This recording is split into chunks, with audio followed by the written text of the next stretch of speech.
Hey, what's up? It's Kit. Time for another video. Today we're talking about jigging hooks, and this is for both slow jigging and fast jigging assist hooks. For those of you that are just joining us now, thanks so much for clicking on this video. And this channel actually talks about the hows and whys of fishing, and we cover everything from ultralight to big game, everything in the middle, and fly fishing. Now, this is not a brand specific video, although I have some brands here that might be familiar to you. So this is what I have, and this is what I'm going to be using as examples. Now, at the end of this video, it'll help you actually know or determine which hooks to use for your assist hooks, or if you're actually buying ready-made ones, you could use this or the pointers here as guidelines on how to choose so that you'll have a more effective system. Firstly, we have ready-made assist hooks, and these are examples right here. So everything that you see there is actually ready-made, and everything that you see here on the bottom are all customs, ones that I tied myself. Now, if you are into tying assist hooks, then or if you're new to tying assist hooks, there'll be some pointers later on about these. And then first, let's talk about the ready-made assist hooks. So ready-made assist hooks, as you could imagine, come in different sizes, different lengths, different hook configurations, so on and so forth. Now, for fast jigging, you'll see a lot of single hooks. Okay, there are also ones that have double hooks. Now, I have examples here of double hooks that are pre-made. You can get them as small as size 2s, and then it goes up from there. There are different varieties out there, and they have function. Now, what to look for would be forged hooks. Okay, first thing that you should look at would be forged hooks. Now, you could see that this hook is actually not round, it's flat. Now, the reason for this is that forging makes it stronger, and also it's thinner in profile. So when you hook a fish, it'll have an easier time actually going in.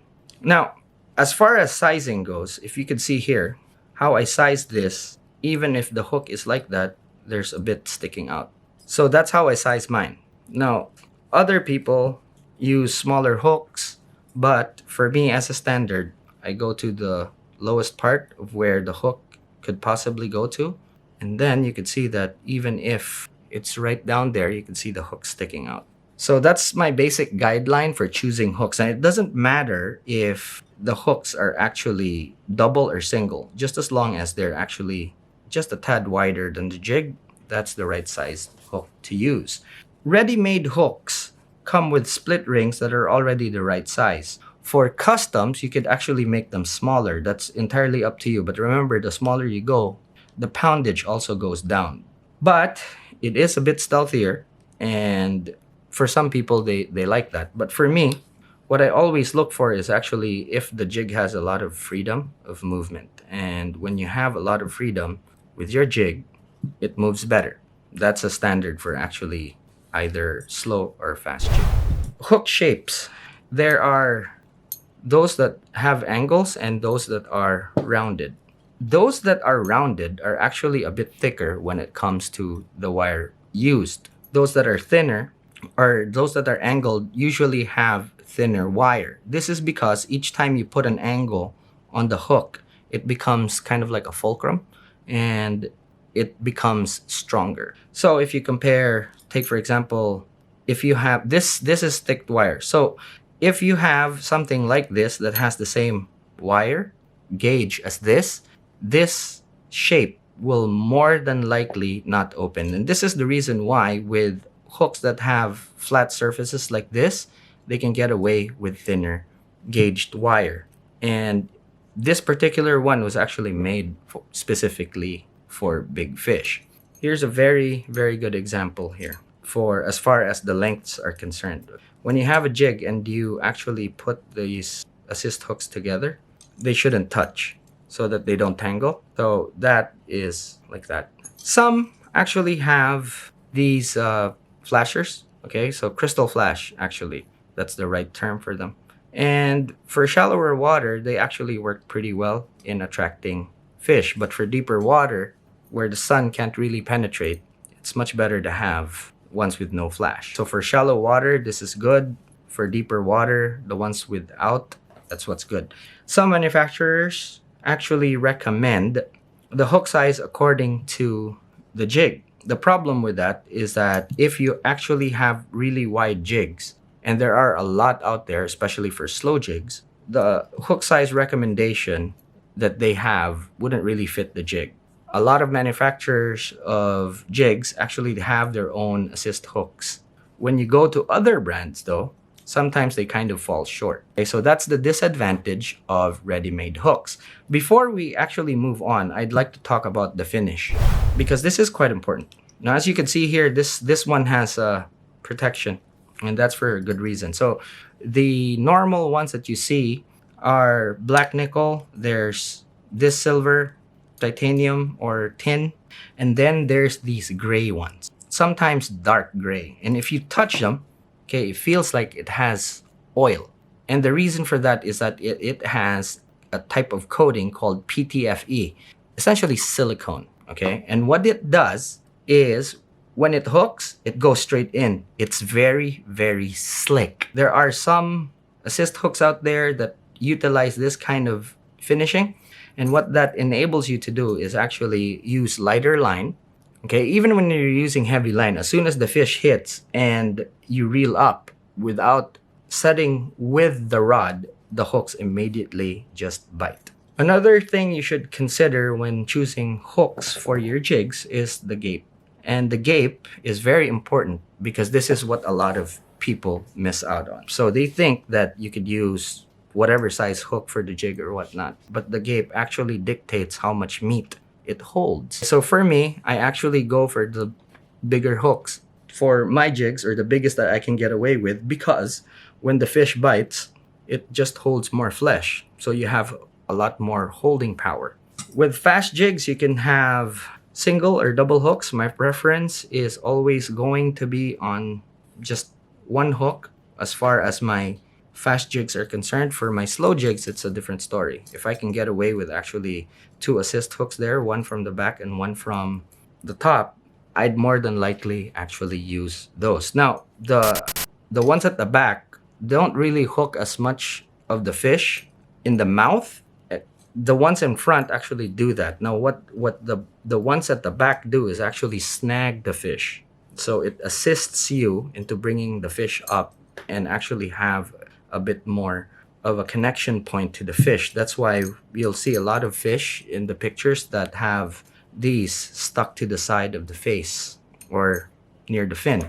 And that's the reason for that. It's also the reason why the hooks are pointed like that, because it's already facing towards the fish. And the likelihood of these actually snagging the fish is higher in this kind of configuration with the hooks like that. Okay, so as you can see, there's, as opposed to having them pointing out with similar to a fast jig or how fast jigging hooks are, they're pointed out.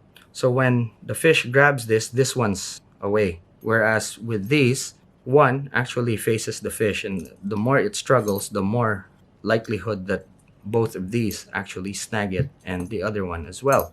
Especially with PTFD coated hooks, that's just lethal. Now with the shorter stubby ones, you could just put one and that's it. If you see this, when it lays flat, because this is made so that there's another split ring here on top, so you see that it lays flat. Whereas with this one, it lays vertically. If it lays vertically like that, it's better to have a small solid ring. Just keeps it in position. Whereas with the fast jig, it kind of doesn't matter. Now I have a very good example here of me using a bigger solid ring just so the hook sits nicely on the jig. With customs, there are a few things that you need to understand, especially when you're actually tying your own assist hooks. Now, as you can see here, the assist hooks have the tie or the line on the bottom.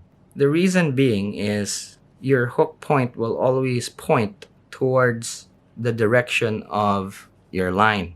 Now, if you have it reversed, it will travel that way as opposed to traveling in towards the mouth of the fish. So if you're making assist hooks and you're tying it on top, you're more than likely to actually miss more fish. So that's one thing that you need to pay attention to when you're actually doing these. Now, there are several things that you need to consider when you're tying your own.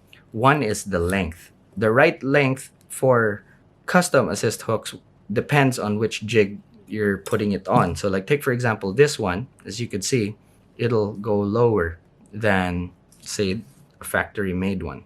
You could do that with customs, and you could do a lot with customized assist hooks, obviously. And this is the whole reason why I actually advise people to learn how to make these things, because you could actually do a lot more if you buy your own materials. Of course, that is with the thought that you have time to make these things. Now, if you're into this sort of thing, great. You can customize each size and length of cord for the jig. You can choose your solid ring size. You could choose your length, the length of your cord, and the size of your cord.